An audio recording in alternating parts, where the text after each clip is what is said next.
ilin söhbəti podkastının yeni buraxılışıyla qarşınızdayıq. Bildiyiniz kimi biz obaları qarış-qarış gəzərək əməkdaşlarımızla 10 ilin söhbətini aparırıq. Bugün isə gəlmişik Cənub zonamıza, Cənub zonasının 10 illik inkişaf yoluna nəzər salmağa. Bu günləri bizi Lənkəran obasına qonaq edənsə satış üzrə şöbə müdiri Vüqar bəydir. Salam Vüqar bəy, təşəkkür edirəm bizim dəvətimizi qəbul etdiyiniz üçün, həm də bizi qonaq etdiniz. Nuray xanım salam. Qonaqpərvər Cənuba xoş gəlmisiniz. Vüqar bəy, biz sizi yaxından tanıyırıq. Hətta deyərdim ki, bütün oba əməkdaşları sizi tanıyır. Çünki sizin fəaliyyətiniz bütün regionları əhatə edibdir. Mən istəyirəm ki, izləyicilərimiz də sizi daha yaxından tanısın. Mən Vüqar Dadaşov, 2017-ci ilin fevral ayından oba marketdə çalışıram. İlk işim Suraxanı 3 filialında mağaza müdiri kimi oldu. 6 ay mağaza müdiri kimi fəaliyyətimi davam etdirdim. Daha sonra Bərdə, Ağdam, Tərtər ərazilərində yeni oba marketlərin açılışında ilk bölgə müdiri kimi olaraq ora təyin olundum. Daha sonra 2018-ci ildən satış müdiri kimi fəaliyyətimi davam etdirdim həmin ərazilərdə. 2019-cu ildən Mərəzə, Şamaxı, İsmayıllı, Qəbələ, Zaqatala, Balakən zonasında format müdiri vəzifəsini icra elədim. Daha sonra Bakıya transfer olunmuşam. Bakı ərazisində, Hövsan ərazisinin bölgə müdiri kimi fəaliyyətimi davam etdirmişəm. Hal-hazırda Cənub zonasında satış müdiri kimi fəaliyyətimi davam etdirirəm. Siz elə 2017-ci ildən bu günə qədər obada çalışmısınız. Elə deyərdim ki, oba ilə yaşıd fəaliyyətiniz var. İlk o günləri necə xatırlayırsınız, obaya gəldiyiniz günləri? İlk öncə oba ilə yaşıd fəaliyyətinin sözü xoşuma gəldi. Bu yaxşı bir şeydir. Bu məni qürurlandırır. Obaya ilk gələndə həyəcan var idi. Çünki obada yeni yaranmışdı və mənə yad olan bir iş idi. Mən burada oba ilə bərabər böyümüşəm. Şükür ki, oba bu günləri bu inkişafla gəlib bu yerlərə çatıb və bizim də bu yerə gəlib çatmaqda zəhmətimiz və qatqımız var. Siz artıq 10 ilə yaxındır ki, obada çalışırsınız və bu 10 il dövründə bir neçə mərhələlərdən keçmisiniz, pillə-pillə, addım-addım irəliləmisiniz. Bəs sizi peşəkar olaraq inkişaf etdirən əsas mərhələ hansı idi? Hər mərhələnin öz inkişaf belə deyək də tempi var. Mənim üçün inkişaf mərhələsi bölgə müdiri kimi işlədiyim zamanlar olub. Belə ki, bizim mağazalarla biz bölgə müdiri kimi fəaliyyət göstərəndə biz mağazalarla birbaşa işləmişik və həmin dönəmdə həmin dönəmin öz çətinlikləri var idi və o çətinliklərdən biz çıxmağı bacardıq. Biz bunu özümüz də bilmədən inkişaf etmiş olduq və bu mənə yenə də deyirəm, məni sevindirən tərəfidir və bu gün də mənim iş fəaliyyətimə müsbət təsiri var. Sizin idarəçilik dönəminizdə rəhbər şəxs olaraq, həm də ki elə obanın 10 illik dövründə hansı dəyişikliklər olubdu? Nuray xanım, bildirmək istəyirəm ki, istər mal qəbulunda, istər hesabatların işlənməyində, istər əməkdaşlarımızın inkişafında böyük dəyişikliklər olub. Mağazalarımızın görkəmində dəyişiklik olub, işçilərimizin düşüncə tərzində dəyişikliklərimiz olub, hesabatlarımızı işləməyində dəyişikliklərimiz olub. İndi daha asanlaşıb, avtomatlaşıb hər bir işimiz və bu da komanda üçün rahatçılıqdır. Mən ilk gəldiyim vaxtı çeşid sayı bu qədər deyildi mağazada. Amma bu günləri bizim çeşid sayımız yetəri qədərdir. Və bu da o deməkdir ki, biz müştərilərimizə daha çox məhsul təqdim edə bilirik. Siz obaya ilk gəldiyiniz gün neçə obamız var idi? Mən obaya gələndə 100-cü mağaza açılış olmamışdı. Bu günləri sayımız 1800-ə yaxınlaşır. Bunun özü inkişafın sübutudur ki, mağaza sayımız 100-dən 1800-ə qədər artıbdı. Sizcə regionlar arası müştəri davranışında necə bir fərq var? Regionlar arası müştərinin belə davranışlarında fərq onu bildirmək istəyirəm ki, hər regionun özünün belə alış-veriş qaydası var deyərdim. Müştəri davranışında fərq onu bildirə bilərəm ki, deyək ki, Ramazan ayında Cənub zonasında daha belə başqa cür qeyd olunur. Yeni il ərəfəsi misal Bərdə, Ağdam, Tərtər zonasında bir ayrı cür qeyd olunur və bu da bizim satışlarımıza təsir eləyir. Biz onların istəklərini bilirik öncədən, buna görə mal bölgüsünü reallaşdırırıq, planlayırıq və beləcə satışımıza davam edirik. Siz Cənub zonasının rəhbərisiz, 10 regionun rəhbərliyi edirsiniz, böyük bir komandadır bu. Bəs idarəçiliyinizdə əsas prinsip nədir? Nuray xanım, hal-hazırda Kurasiyamda 10 rayon və 150 mağaza var. İdarəçiliyimdə əsas prinsip şəffaflıq və dürüstlükdür. Şəffaflıq, dürüstlük deyəndə komanda bizə arxayın olmalıdır. Komanda idarə etməyə arxayın olmalıdır. Onlar yanında bizi görməlidir.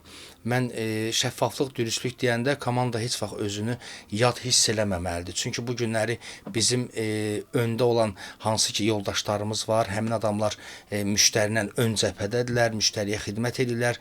Bu adamlar bilməlidirlər ki, bunların arxasında böyük bir ordu dayanıb, bunlar da rahat müştəriyə xidmətlərini davam edə bilsinlər. Siz çox gözəl vurğu elədiniz ki, onlar ön cəbhədir, biz arxa cəbhəyik və biz birlikdə olduqda müştəriyə çox gözəl xidmət göstərə bilərik və məncə elə OBA-nın inkişafının da əsas təməllərindən biri də budur. Mən sizlə razıyam. Müştəri məmnuniyyəti önəmlidir. Bu məmnuniyyəti qorumaq üçün də bizim yaxşı komandaya ehtiyacımız var. Yaxşı komanda formalaşdırmalıyıq və düşünürəm OBA artıq o komandasını formalaşdırıb. Bu günləri mağazalarımızda yaxşı əməkdaşlarımız var. Hansı ki bizim mağazalarda çalışan əməkdaşlar öz statuslarında OBA ilə bağlı hər hansısa bir paylaşım eləyəndə bunu yaxın qonşular belə məlumat almış olur. Çünki həmin bizim dükanlarda çalışan əməkdaşlarımız həmin kəndin öz sakinləridir. Siz çox gözəl vurğulama elədiniz, qonşuluq prinsipinə toxundunuz. Biz əslində bir neçə rayonda da, regionlarda da layihələr keçirdikdə bundan rastlaşmışıq ki, onlar da bizə vurğulayırdılar ki, bəs müştərilərlə WhatsApp qruplarımız var, biz onlarla bölüşürük. Həm də bu bizim işimizə də yaxşı təsir göstərir deyə düşünürəm ki, onların ehtiyacını qabaqcadan bilmiş oluruq. Mən sizinlə tamamilə razıyam və düşünürəm elə bizi müştərilə mehribanlaşdıran, doğmalaşdıran bu həmin prinsipdir. Vüqar bəy, siz artıq uzun müddətdir ki, OBA-da çalışırsınız. Bəs bunun əsas səbəbi nədir? Nuray xanım, burada 10 il işləməyimə səbəb buradakı perspektivdir, buradakı doğmalıqdır.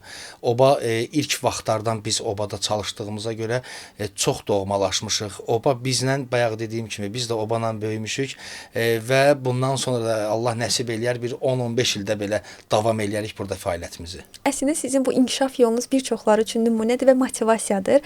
Həm də OBA-nın əməkdaşlarına göstərdiyi dəyərin bir nümunəsidir deyərdim. Sizə yaxşı, belə bir maraqlı bir sual verim.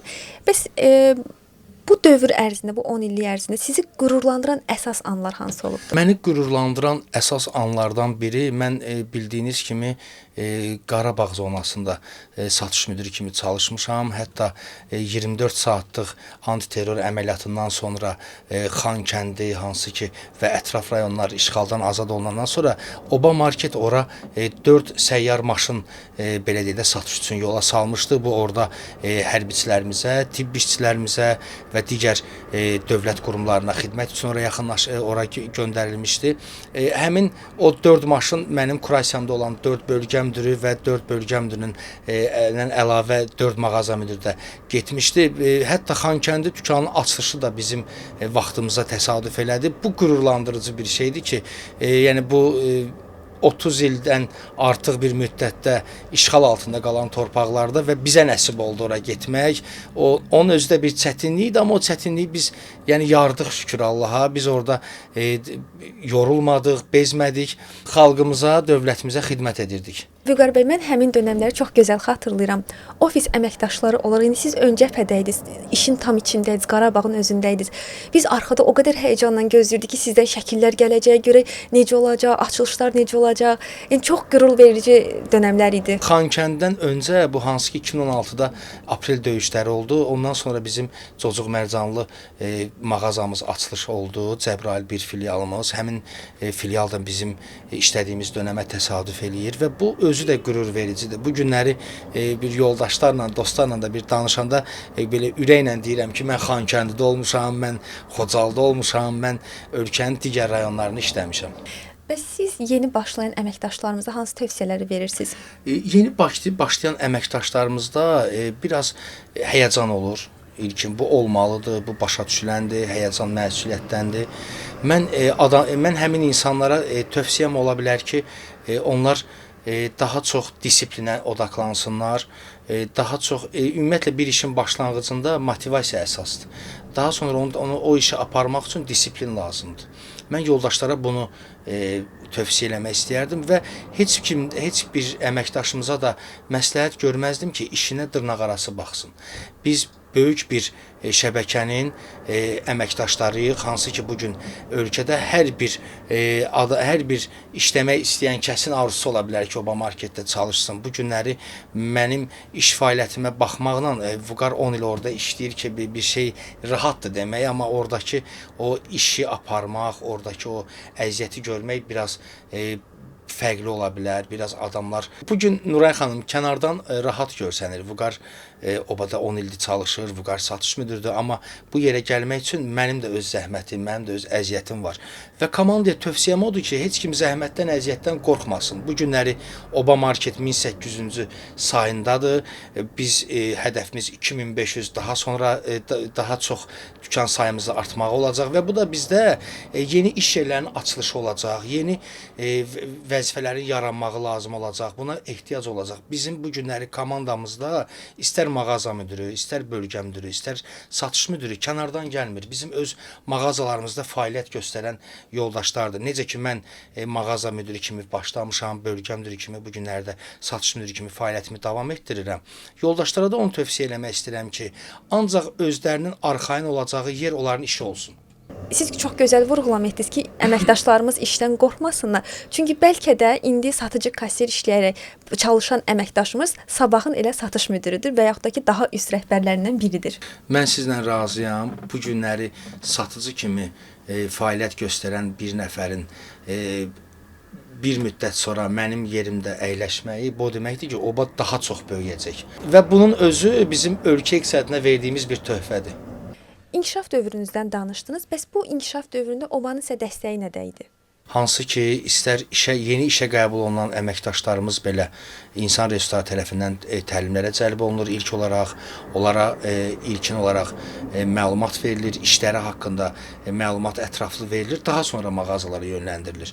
Və belə deyək, bizim vəzifə artımımız olduqca bizə ayrıca idarəetmə təlimləri keçirilib ki, bizə hətta Ada Universitetində təlimlər keçirilib. Bundan əlavə ofisə işinin peşəkarları dəvət olunub və onlar tərəfindən bizə satış, idarəetmə təlimləri keçirilib. Bunun özü də bizim inkişafımıza böyük töhfə verib. Əslində bu vurğuladığınız təlimlər şirkətin ən gözəl siyasətlərindən biridir ki, elə əməkdaşı özləri yetişdirirlər və bu yetişdirmə təlim proqramları bizim inkişafımıza da çox böyük töhfə verir. Nuray xanım, sizin bildirdiyiniz bu şirkətin siyasəti bu kadr siyasətidir. Hansı ki, biz bu günləri daha sürətli böyüdük və bizə sürətli kadrlar lazımdır. Bunun üçün də biz hər birimiz bu daşın altına əlimizi qoymalıyıq, hər birimiz kadr siyasətində maraqlı olmalıyıq. Biz sizdən 10 ilin söhbətini çox gözəl apardıq deyə düşünürəm. Sizə belə bir sual verim. Bəs bu 10 illik inkişaf dövrünü özünüz necə dəyərləndirirsiniz? 10 illik inkişaf dövrünü mən sürətli dəyərləndirirəm. 10 il əvvələ baxdıqda o hansı ki olan boşluqlarımız, mən neqativə fokuslanmaq istəmirəm. Başlanğıcda hər bir işin başlanğıcında öz çətinliyi var. O çətinliklərin hamısını görmüş adam bu günləri rahat yaradılmış bu mühitdən belə deyək, zövq alır. Son olaraq sizdən həm özünüz üçün, həm komandanız və obamız üçün arzularınızı eşitmək istəyərdim. Bu günləri mənim arzularım məncə bizdə çalışan digər əməkdaşların da arzuları bu ola bilər ki, sayımız 2 dəfə artsın.